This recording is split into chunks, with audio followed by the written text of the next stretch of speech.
Tom, it will delight some viewers and annoy the heck out of others. I think she's the Yeah. most likely Democratic nominee for president in 2024 right now.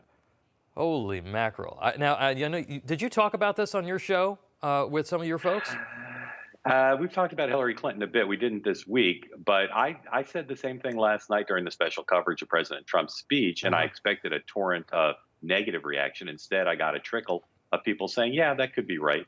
Look, she is a flawed candidate. Don't make any mistake. Even people Yeah. who I think like her a lot would say that she's not the ideal person to send back out on the field. But you look at the Democratic bench, you look at the current president Yeah. and vice president, and you look at what it would take to beat Donald Trump, who I think will be the Republican nominee. You need a battleship. You need someone who's can win electoral votes, can raise money, has a national reputation. The party just doesn't have many people like that, and Hillary Clinton, I think, has never given up the desire to be in the Oval Office.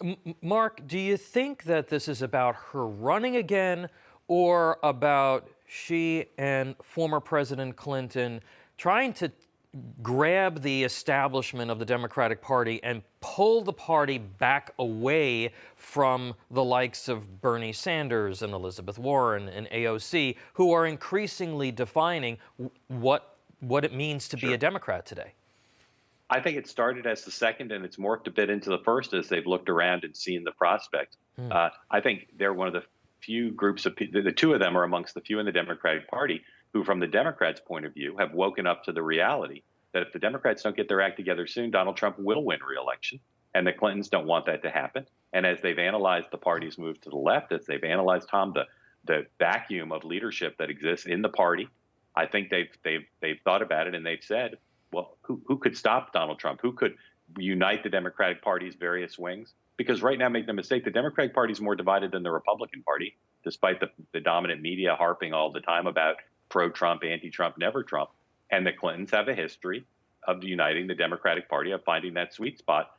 I'm not saying she'd be a strong candidate. I'm not saying she'll definitely run, but she is positioned like no one else in the party now to do both those paths that you mentioned. But Mark, let me ask you this: she kind of has the same problem that Trump has.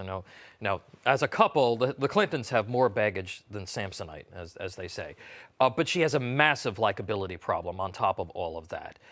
How do you overcome that? She's so defined. She's so polarizing. And again, Right. this is kind of the same issue that Trump has, except I think that people sort of like maybe Donald Trump even a little bit more because they tend to agree with his policies, and he actually has a record that he can run on.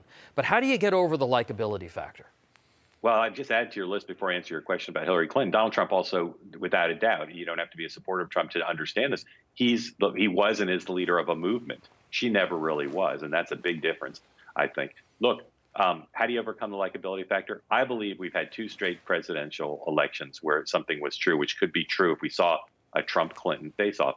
In 2016, I don't believe Donald Trump could have beaten anyone else for president but Hillary Clinton. Hmm. In 2020, I don't believe Joe Biden could have beaten anyone else for president besides Donald Trump. And I think in 2024, it's possible that the only Democrat with a chance to beat Donald Trump would be Hillary Clinton under strange circumstances. So I'm not predicting any of that. I'm just saying right now, as I Yeah. look at what it takes to become the Democratic nominee, she's not perfect. As Barack Obama once famously said, though, about Hillary Clinton, she might just be likable enough to win. Wouldn't a Clinton candidacy, in many respects, galvanize more Republicans than Democrats? And I don't know if there's any polling data on any of this, but what are your thoughts on that just before we got to go? Well, there's no doubt, but I think in the polarized age in which we live in, a two-person race, a Democrat versus Republican, almost any Democrat is going to a large extent galvanize the other side. Hmm. And remember, Donald Trump, if he's the Republican nominee, and today you'd be a fool to predict anyone else will be the nominee, he galvanizes plenty of people on the left and in the center as well. So she would benefit from that, as would any Democrat. But I believe that she's got again, I battleship. I don't mean that in a pejorative way. You got to be big to run and win the presidency. You have to be able to build this coalition of fundraising and activists and advisors, et cetera. Yeah. And Hillary Clinton has known how to do that. Remember, she did win the popular vote.